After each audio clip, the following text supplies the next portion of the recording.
मनुस्मृति पर बड़ी चर्चा है। तो मनुस्मृति में महिलाओं को सिर्फ दोयम दर्जे का नागरिक या पुरुषों पर निर्भर रहने वाला ही नहीं कहा गया। ऐसी तमाम वाहियात और घटिया बातें कही गई हैं जिसको सुनकर किसी भी औरत का खून खौल जाएगा। मनुस्मृति के 5वें अध्याय का जो 148 श्लोक है उसमें कहा गया है एक स्त्री को हमेशा अपने पिता के संरक्षण में रहना चाहिए, विवाह के पश्चात पति के संरक्षण में, और पति की मृत्यु के बाद उसे अपने बच्चों की दया पर निर्भर होना चाहिए। लेकिन किसी भी सूरत में एक महिला स्वतंत्र नहीं रह सकती है, यानी स्त्री के पास अपने बारे में भी मनुस्मृति के अकॉर्डिंग निर्णय लेने का कोई अधिकार नहीं है। मनुस्मृति में महिलाओं को शिक्षा प्राप्त करने का भी कोई अधिकार नहीं है। सिर्फ वही महिलाएं वेदों का अध्ययन कर सकती हैं जिनका यज्ञोपवीत संस्कार हुआ हो, यानी उच्च वर्ण की कुछ महिलाओं को छोड़कर किसी को भी शिक्षा लेने का अधिकार नहीं है। मनुस्मृति के 15वें नियम में कहा गया, और यह जरा ध्यान से सुनिएगा, महिलाओं का चंचल मन और स्वाभाविक हृदयहीनता की वजह से अपने पति के प्रति वो धोखेबाज हो सकती हैं, इसलिए उन पर निगरानी रखनी चाहिए। मनुस्मृति के दूसरे अध्याय में कहा गया है कि पुरुषों को उत्तेजित करना और उनको बहकाना महिलाओं का स्वभाव है। ऐसे में समझदार लोगों को महिलाओं के आसपास संभल कर रहना चाहिए। किसी भी पुरुष को अपनी मां, बहन या बेटी के साथ भी एकांत में नहीं रहना चाहिए, वरना स्त्रियों की वजह से पुरुषों का धर्म भ्रष्ट हो सकता है। मनुस्मृति में कहा गया है कि राजा धन और स्त्रियों की रक्षा करता है, मगर विपत्ति के समय वो दोनों का उपयोग कर सकता है, यानी स्त्री जो है वो कोई वस्तु है जिसका कि उपयोग किया जा सकता है। इसी मनुस्मृति में यह भी कहा गया है कि महिला को अपने माता, पिता या पति की संपत्ति पर कोई अधिकार नहीं है। अगर वो धन अर्जित करती है तो धन उसके पति या पुत्रों को जाएगा। यदि स्त्री के भाई हैं तो उसे माता पिता की संपत्ति में कोई हिस्सा नहीं मिलेगा। मनुस्मृति के 3रे अध्याय में मनु ने महिलाओं की तुलना कुत्ते और सुअर से की है।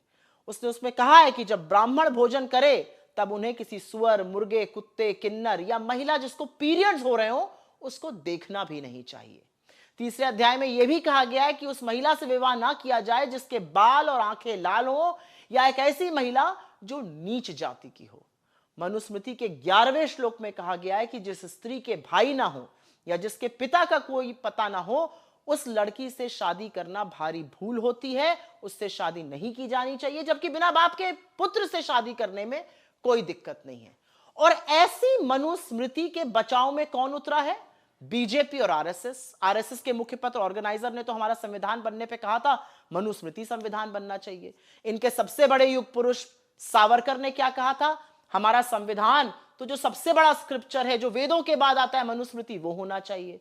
खुद उमा भारती जी मध्य प्रदेश की चीफ मिनिस्टर थी और उन्होंने कहा, उन्होंने मनुस्मृति की बड़ाई करी, राम माधव ने करी, बीजेपी वाले करते रहते हैं। सारी की सारी बीजेपी मैदान में उतरी हुई है मनुस्मृति की बड़ाई करने के लिए। अरे वो मनुस्मृति जो औरत को कुत्ते सुअर के साथ खड़ा करती है, उसकी बड़ाई आप कैसे कर सकते हैं? और कौन है वो जो औरतें जिनका खून नहीं खौल रहा है? ये सारी बातें सुनकर या देखकर जब Rahul Gandhi smash the patriarchy की बात करते हैं तो वो ऐसी पेट्रियार्की को स्मैश करने की बात करते हैं जहां पर औरतों को एक वस्तु समझा जाए, जहां पर उनकी निर्भरता हो, जहां पर उनकी कोई इंडिपेंडेंट वजूद ना हो। उससे आपको दिक्कत नहीं है। और ये क्या बेवकूफी की बात है कि बाकी धर्मों की बात नहीं कर रहे हैं, मनुस्मृति की कर रहे हैं। आपको लगता है मनुस्मृति हमारा धार्मिक स्क्रिप्चर है? आपको लगता है मनुस्मृति हमारे लिए आराध्य है? हमें उसकी चर्चा की जानी चाहिए।